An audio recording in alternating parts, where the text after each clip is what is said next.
IBPS RRB PU মেন্সের ক্ষেত্রে কিছু কিছু জায়গা রয়েছে যেগুলো খুব স্কোরিং জায়গা, যেগুলোকে ঠিকঠাকভাবে অ্যাটেন্ড করলে কিন্তু তুমি অন্যান্যদের থেকে কিন্তু অনেকটা এগিয়ে থাকবে। তো আজকের এই ভিডিওতে আমি সেসব জিনিসগুলো নিয়ে আলোচনা করব। তো তাই বলবো যে যারা চ্যানেলে নতুন তারা অবশ্যই চ্যানেলটিকে সাবস্ক্রাইব করে দিও, আর ভিডিও ভালো লাগলে অবশ্যই একটা লাইক করো। আর একটা রিকোয়েস্ট থাকবে, পারলে ভিডিওটা শেষ অবধি দেখো, কারণ এই কথাগুলো সাধারণভাবে ভিডিওতে বলা হয় না, সে কারণে তোমাদেরকে বলছি যে পুরো ভিডিওটা দেখতে। দেখো, আইবিএস আরআরবি পিইউ মেন্সে যদি তুমি লক্ষ্য করো, আর হাতে অল্প কয়েকটা দিন রয়েছে, 28 তারিখ তোমাদের পরীক্ষা। তো সেক্ষেত্রে আমি বলবো আরআরবি পিইউ মেন্সের ক্ষেত্রে কোয়ান্টিটিভ অ্যাপটিটিউড এবং রিজনিং, এই দুটো সেকশন কিন্তু খুব ইম্পর্টেন্ট হয়ে দাঁড়াবে তোমাদের জন্য। 40টা প্রশ্ন থাকে, 50 নাম্বার কোয়ান্টিটিভ অ্যাপটিটিউডের ক্ষেত্রেও এবং রিজনিংয়ের ক্ষেত্রেও। তো এই 50-50 মার্কসের মধ্যে যে যত বেশি অ্যাটেম্প্ট করতে পারবে উইথ অ্যাকুরেসির সাথে, তারা কিন্তু অনেকটা অ্যাডভান্টেজ পেয়ে যাবে। তো সেক্ষেত্রে আমি বলবো যে এই কটা দিন তোমরা পারলে পার ডে একটা করে মক দেওয়ার চেষ্টা করো। সেক্ষেত্রে কী হবে, নতুন করে আর কিছু প্র্যাকটিস করার থাকবে না, তবে মকের মাধ্যমে কিন্তু প্র্যাকটিসও হবে, সাথে নতুন যদি কোনো প্রশ্ন তোমরা দেখে থাকো যেগুলো হয়তো আগে অ্যাটেম্প্ট করোনি, সেগুলো কিন্তু তোমার জন্য ইম্পর্ট্যান্ট হবে, এবং সেগুলো যদি তুমি সলভ করতে পারো, তোমাদের কিন্তু এই কদিনে কোয়ান্ট এবং রিজনিং সেকশনটা ইমপ্রুভ হবে। তো এটা খুবই গুরুত্বপূর্ণ মকের মাধ্যমে রিজনিং এবং কোয়ান্ট প্র্যাকটিস করা। এবং দ্বিতীয় যেটা বলার কথা সেটা হচ্ছে কারেন্ট অ্যাফেয়ার্স এবং কম্পিউটার অ্যাওয়ারনেস।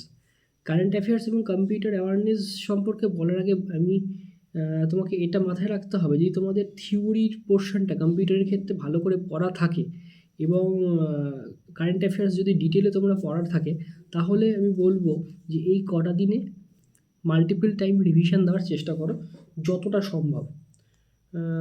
বলা যতটা সহজ, দিনে একটা করে মাস রিভিশন দাও বা দুটো করে মাস রিভিশন দাও, এটা কিন্তু খুব টাফ বিষয় হয়ে দাঁড়াবে। তো তাই জন্য বলবো যতটা সম্ভব মাল্টিপল টাইম রিভিশন, যে মাসগুলো ভালো করে কভার করেছো ডিটেলে সেই মাসগুলো কমপ্লিট করো। কম্পিউটারে যে সমস্ত থিওরিগুলো পড়া আছে সেগুলো কমপ্লিট করো। নতুন করে যদি তুমি কারেন্ট অ্যাফেয়ার্স এবং কম্পিউটার পড়ার চেষ্টা করো নতুন করে, মানে যে তুমি কিছু জানো না নতুন করে পড়তে শুরু করছো, তাহলে কিন্তু তোমার দ্বারা এটা হবে না। তাই জন্য বলবো যেটা হয়ে আছে সেটাকে রিভিশন দাও। আর যেটা সবথেকে গুরুত্বপূর্ণ সেটা হচ্ছে ইংলিশের ক্ষেত্রে বলবো পার ডে পারলে একটা বা দুটো করে আরসি, রিডিং কম্প্রিহেনশন, প্র্যাকটিস করার চেষ্টা করো। কারণ রিডিং কম্প্রিহেনশন থেকে কিন্তু অনেক প্রশ্ন থাকে, তো পরীক্ষা দিতে গেলেই হলে দেখতে পাবে রিডিং কম্প্রিহেনশন থেকে কিন্তু অনেক প্রশ্ন থাকবে। তো সেক্ষেত্রে বলবো পার ডে একটা বা দুটো করে রিডিং কম্প্রিহেনশন প্র্যাকটিস করো। যে কোনো জায়গা থেকে যে কোনো টাইপের তুমি করতে পারো, এক্ষেত্রে কিন্তু তোমাদের অনেকটা ইমপ্রুভ হবে। আসলে আমরা প্রত্যেকেই লাইফের একটা কঠিন সিচুয়েশনের মধ্য দিয়ে কখনো না কখনো যেতে থাকি। তো আমি এখন লাইফের একটা খুব কঠিন সিচুয়েশনের মধ্য দিয়ে যাচ্ছি। তো সেক্ষেত্রে আমার ভিডিওটা কন্টিনিউয়াসলি আসছে না, দিতে পারছি না, মানসিকভাবে পুরোপুরিভাবে ভেঙে পড়েছি। অনেক দিন পর আবার ক্যামেরার সামনে বসলাম ভিডিও করার জন্য। মানে এটা একটা সত্যি খুব টাফ টাইম ফর মি। তো যাই হোক, চেষ্টা করব।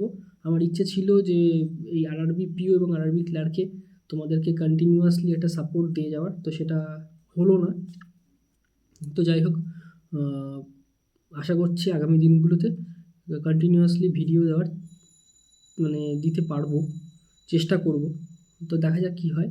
তো সামনে যাদের এক্সাম রয়েছে তারা এই কটা দিন একটু ভালো করে আমি যেভাবে বললাম সেভাবে করার চেষ্টা করো, আশা করি ভালো হবে। তো আজকের ভিডিওটা এই পর্যন্তই থাকছে, দেখা হবে সবার সাথে নেক্সট ভিডিওতে। তো তোমরা এইভাবে কিন্তু পড়াশোনাটাকে চালিয়ে যাও, মেন্সের জন্য ভালো হবে। সবাইকে বেস্ট অফ লাক।